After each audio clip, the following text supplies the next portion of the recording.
Welcome to Sword and Shield, the official podcast of the 960th Cyberspace Wing. Join us for insight, knowledge, mentorship, and some fun as we discuss relevant topics in and around our wing. Please understand that the views expressed in this podcast are not necessarily the views of the U.S. Air Force nor the Air Force Reserve, and no endorsement of any particular person or business is ever intended.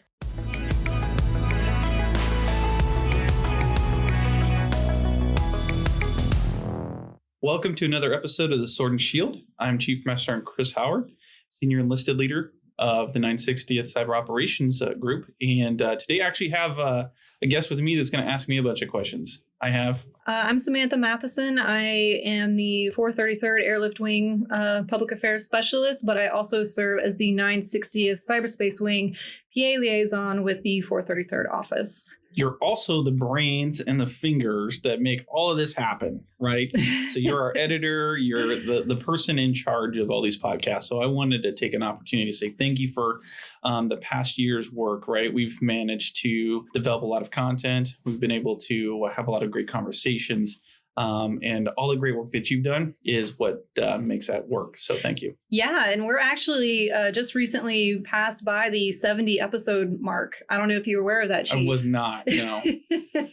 Wow, there's that much of me talking out there right now. Well, not just you. I mean, Ms. Frances Martinez has done quite a few resiliency messages, know. And of course, the boss, right? Yeah, of course, Colonel Arridge. And we've had a lot of guests. Some have been reoccurring, like Casey Arridge, Key Spouse. She's been on quite a few times. And I can't think of anyone else right now. Sorry, but it's all good, right? There's so much out there now. So it's hard to remember everything. Yeah. And so anyway, the reason I wanted to have this discussion with you, Chief, and come on board is because I know absolutely nothing really about cyber or the cyber domain or what it's really about. I know some things, but I am by no means an expert. I know PA things, but I don't really know cyber. I did not grow up in the cyber world. And sometimes y'all start talking about things and I'm completely lost. It sounds like Greek to me. So is it okay if I go ahead and ask you some questions and you can fill us in and break it down for us? I will do my best. I'm not, I don't have a doctoral thesis in this.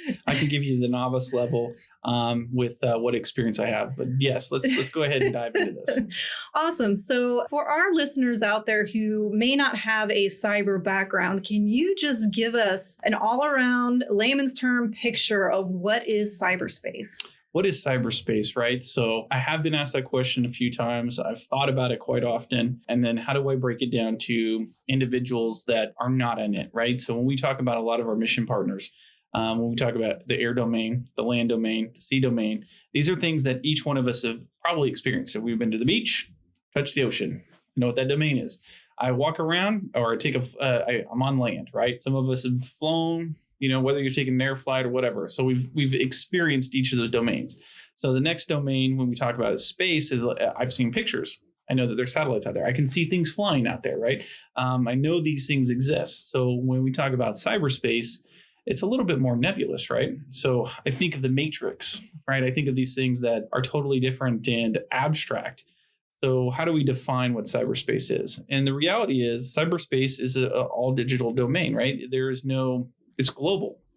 There's no real hard defining thing that you can look at. It's a bunch of in-use devices. So when we talk about computers and we talk about smartphones, we talk about just about any electronic item and they're all connected. So then we hear the term cloud, right? Mm-hmm. What's the cloud? And you have this nebulous thing of this big picture. And does that mean that ones and zeros are flying back and forth? Is it just some kind of big open space that just magically travels? And the hard reality is that all of this is a mixture of different levels of hardware and software that break this domain into something unique and pretty organic when you think about it, of the way it grows. But you got all the wires that connect the devices. Then you have all the wireless devices, right? So now we do have RF connections in most cases for the Wi-Fi, which then still goes to hardware, which then goes to servers and databases and all these things, right? So it's all digital. And then based on quality of service tagging and development of different lines and routing packages makes it somewhat organic. It's breathing, it's living. And then when you add the unique user experience, then that really changes that domain. So, we have gaming, everybody games, right? Or most people game, everybody uses their phone. All of this stuff is connected, right? So, and for each change in application, for each new server that gets brought online, that domain further expands. When we talk about the Internet of Things, any kind of degree program you go into now has at least a small slice of the Internet of Things. Every time you buy something now, it's almost always connected to the Internet. So for each one of those new devices that gets connected, the domain grows and grows and grows and grows, which then leads us to the business of cyberspace, right? As the domain grows, there's one more entry point into this nebulous cloud. So I think that kind of leads us to the next question, right? Yeah, so that was an amazing explanation. And I'm not going to lie, Chief, you geeked out a little bit, but... I warned you before we started. So. Yeah, no, I think it's amazing. This show is for everyone. So I appreciate that awesome explanation. But let's hone this down a little bit. Let's talk specifically 960th and how it fits into the cyber domain. Like, what do we do to fit into that picture and to support the Air Force Reserve's objectives in cyberspace? Okay, right. So going back to where I finished off with the last piece, right? So we have all these different connections. The DoD has to protect all of the connections, all the pieces, and all the information that falls into our specific domain or portion of the larger cyberspace domain. So the Air Force, the DoD have different agencies. When we talk about, AFCyber specifically, then we talk about 16th Air Force, then we talk about the cyber wings that are underneath that with the 688th and 67th cyber wings. The 960th specifically comes into play there as an associate to both the 67th and the 68th cyber wings. And then what we do is we provide that surge capacity and on-demand capacity to both of those wings and the weapon systems they specifically house. We are actually the only reserve cyber wing currently, and we are the only cyber wing that actually has all of the weapon systems encompassed within our wing. That is really cool. I actually didn't know that. So all the units that we have, each specific unit has its own weapon system. Is that right? For the most part, there are a couple of units that do have similar weapon systems that are still associates to individual units, right? But for the most part, yes, we do have a different weapon system for each unit, which is kind of unique, right? And then when you look at the complexity of what that does for a wing like this, we have geographically separated units, all with individual mission sets supporting RegAF units, and that's across the whole continental U.S. So then the other piece is that when we talk about traditional domains, when we talk about land, sea, and air, using the Air Force specifically as an example, a fighter wing would have probably one airframe, maybe two, right? And it's all housed and built to focus on that airframe and that mission set and support that mission set. So, their stand about, all of that stuff is built towards that. When we talk about cyber and having 6 different unique weapon systems. Now, think about what kind of support that requires and all the different levels of knowledge that you have to have throughout the organization to ensure that we are getting after that mission set appropriately and we're resourced appropriately and we're executing the mission appropriately while meeting all of the normal demands of day-to-day Air Force work. Definitely sounds very intricate and complicated. It can be. It's I like to, for an analogy, right? Those old school late night TV shows where they have the guy that comes out with the spinning plates and how many we can get going. I would say that we have probably close to 14 different plates spinning at the same time, trying to keep those wobbling while managing the TR aspect of a lot of our airmen. Yeah, that certainly sounds extremely challenging. I can't even imagine how y'all do this, but of course, we're the greatest Air Force in the world, I think. but hands down, of course. So we make it happen. Right. So one thing I wanted to ask is each unit has what's called a weapon system. So Right. traditionally weapon systems tend to look more like missiles or airframes or something like that. So can you just describe what a weapon system in the cyber domain looks like? Sure. So yes, when we talk about weapon systems, we think of ballistic. We think of kinetic, right? Mm-hmm. We think of aircraft with missiles. We think about ships with missiles. We think about aircraft with bombs. We think about airmen with bullets. We think of an M16. Mm-hmm. When we talk about infantrymen and we talk about Marines, they carry their M16. They land in their location, and then they fire their weapon to be effective. What does a weapon system look like? So when I first came into cyber, I tried to attribute that to basically an airman with their laptop, right? Yeah. To get the visual effect of it. But going back to explaining what is the cyberspace domain and what does that look like as far as infrastructure, the weapon system is a unique combination of hardware and software and algorithms, right? So what we have is applications through software attached to individual hardware at different locations throughout the domain to give us the desired effect. So we have things that are looking at information, collecting information, analyzing information, and providing feedback to our individual airman, our operator in the seat, which then can leverage other software and hardware to either protect the domain, identify and isolate risks, isolate potential threats, quarantine those threats, and then break them down, and then also then provide feedback and eventually a response to each one of those threats. And it's, so it's really hard to kind of grasp what, to me at least, a visual aspectation of that. But, if you're thinking about an aircraft, we're talking about reconnaissance aircraft that maybe even be armed, right? Let's even look at a drone. So a drone, we have a camera, it's providing feedback. That's our eyes and ears. These pieces of hardware or sensors are drawing in that information. And then, we have analysts looking at that, and then we're able to fire for effect. So a drone would be pulling in that information, providing it to the operator making the decision on what that actually is, defining what the target is, getting authorization, and firing. Boom, boom, boom. Similar in cyberspace. We have our operator in front of their device. They're getting information. They're seeing what this looks like. They're analyzing it, making a determination, and then they're able to defend and fire against it.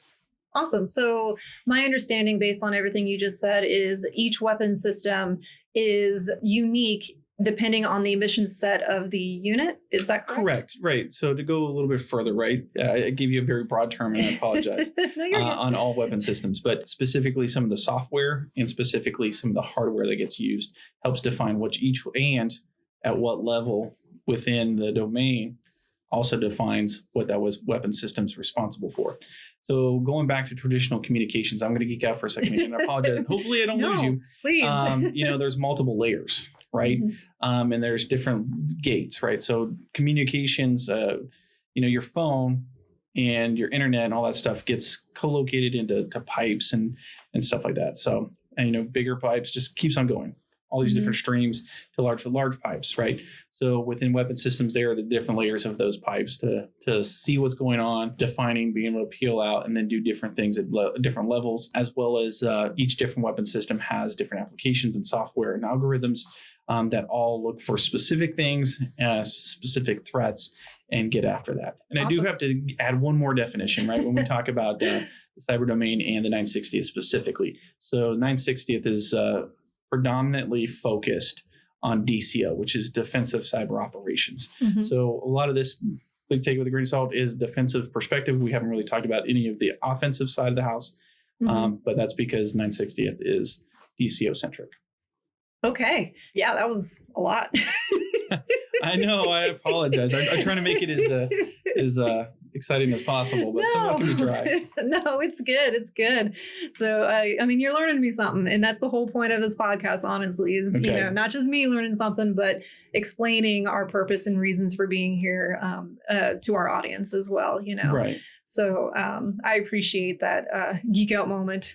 No problem. I did warn you again, to be fair. So from a PA perspective, one of the interesting things I've run into working closely with the 960th is the sensitivity of information and OPSEC concerns. And so I just want to throw this out there, Chief, and you can have your input too. But I know sometimes people think like there isn't a lot of stories that get put out there about cyber and the extent of what we're doing and how far reaching our impact is. And so just want to put out there to the audience that sometimes we choose not to tell stories just because it is too sensitive and there are OPSEC concerns because we are functioning in a defense capacity, and PA ties into that, you know, when it comes to what stories we tell versus what we choose not to tell. And so that's a constant struggle I deal with a lot of the times. I'll get a story idea from someone, or someone will say, hey, you know, this unit did this awesome thing, you know, and I'm like, wow, that would be a great story to tell. Let's do it. And then just for someone to turn around and be like, that's really sensitive. I don't think that's a good idea. Right. So I don't know, Chief, if you have any input on that. But I think probably some clarification, right? So I've been working in special programs and secure missions for, 20 years. You're aging yourself, Chief. Yeah, for 20 years, right? So what we're really looking at is not just individual stories, it's the co-location of information quite often, right? Mm-hmm. There are some things that are just flat out we can't share because it would, kind of tip our hand to a technique or a tactical procedure that we might use. Or maybe it lends itself to give our adversaries an idea of some of our capabilities that we were wanting to keep tight. Exactly. In some occasions, it's even it may be able to allow our adversary to actually attribute some things to us specifically, which is not always what we want to do. Mm-hmm. Then we would talk about specifically within cyberspace. And going back to all that information floating in the cloud, right? So here's a large degree of information. And when we talk about OPSEC and InfoSec, we're really trying to keep from all this information to be co-located to give our adversaries a clear picture of what our capabilities are, what resources we have, and what we're capable of actually doing against them. That information is valuable, right? Because then they can defend against it, they can find holes in it, and it's very important. So when we put all that stuff together in cyberspace, even a small story about movements or new purchases of equipment, or maybe what this airman was doing or what location they were doing it in. Cyberspace is it's a data trove, right? Mm-hmm. It is just think of it. It is a landfill of information, right? That just there. So if you think about resources, if you had the right kind of tool, the right kind of mining tool, and you go through that landfill, you're going to be able to find all kinds of resources. You're going to find all kinds of information. You're going to find all kinds of products. You're going to be able to find all these things that you might be able to use for something else. And cyberspace kind of does that as well. So all this data is out there. All this information's out there with the right algorithm and the right searching and techniques. You could put together a pretty clear picture of what's going on. Mm-hmm. And think about that from an individual perspective. Go back to the Internet of Things, all of the things that you have, your microwave that's now linked. No lie, I looked into one of those things. Creepy. Your refrigerator. I can find out what's in my refrigerator on an app now in some cases, right? I can look at cameras in my house, all this stuff, right? So if that's at your level, imagine that from an enterprise level, like the Air Force specifically. And how I can grab all that information if it's not encrypted, if it's not secure, and if it's not defended, and what I can tell about an individual or an organization. Yep, exactly, Chief. I mean, you hit on a lot of excellent points there. It's about not displaying or tipping our hand too much when it comes to patterns, and then also what our adversaries can infer from that information. Right. So yeah, and it's not, again, we don't want to, not share these stories, or we don't want to, highlight the good things our airmen do. But on occasion, that risk is just not worth that reward. Exactly. Yeah. So it is a struggle to get these stories told because cyber airmen in our wing are doing a lot of amazing things. But at the same time, it's got to be strategic storytelling. So it's definitely been an interesting experience this past couple of years working with the 960th and trying to get these stories told. And right. Sometimes it does feel like we get handcuffed or we get barriered in where we can't do certain things. And sometimes we overuse it too, right? But, it's always in the effort or in the vein of let's make sure we're doing the right thing so that we don't give away too much and then put ourselves at a detriment. Yeah, exactly. And, I've personally seen the reach of this wing and the airmen that are working in it and what they've been involved with and everything. And it is way more far reaching than I anticipated when I first came on board. However, again, got to be careful about what stories we tell and how we tell it. Right, exactly. And I'd stick with the fact that this domain is global and we're in it. Yep. So one last thing I wanted to touch on, Chief, is going through and working with the 960th, there's been a lot of discussion about the Great Power Competition. Can you just geek out with us one more time and just kind of explain how we fit into the Great Power Competition that's happening? Right. That is an exciting and scary question all in the same sense, right? Again, going back to the different domains, right? The way I try to leverage that is for a nation or even an individual to get into the air domain, quite expensive, right? Billions of dollars. Yeah. Right. When we talk about the sea domain, aircraft carriers, billions of dollars. I'm sure you can nickel and dime that down to smaller crafts and different resources, and even land domain, to have that kind of dominance.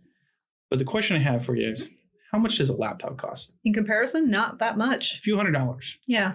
So the cost of entry into cyber domain is fairly inexpensive.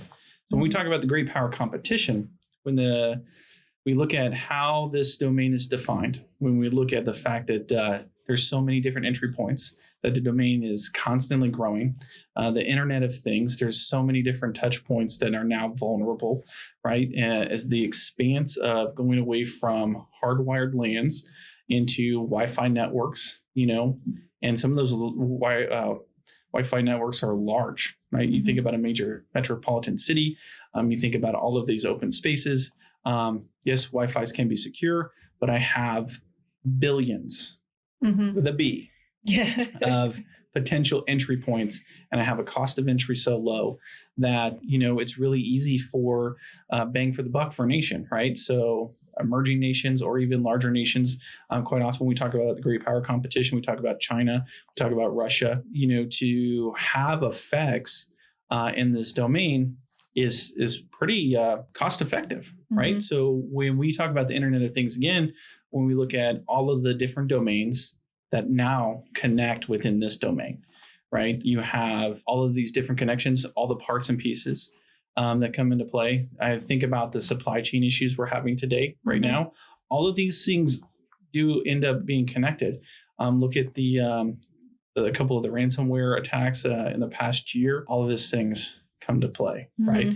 So the Great Power Competition and how we get involved in that is really from a defensive perspective, right? We understand that the threat is real, the threat is out there, and the threat is cost effective for our adversary.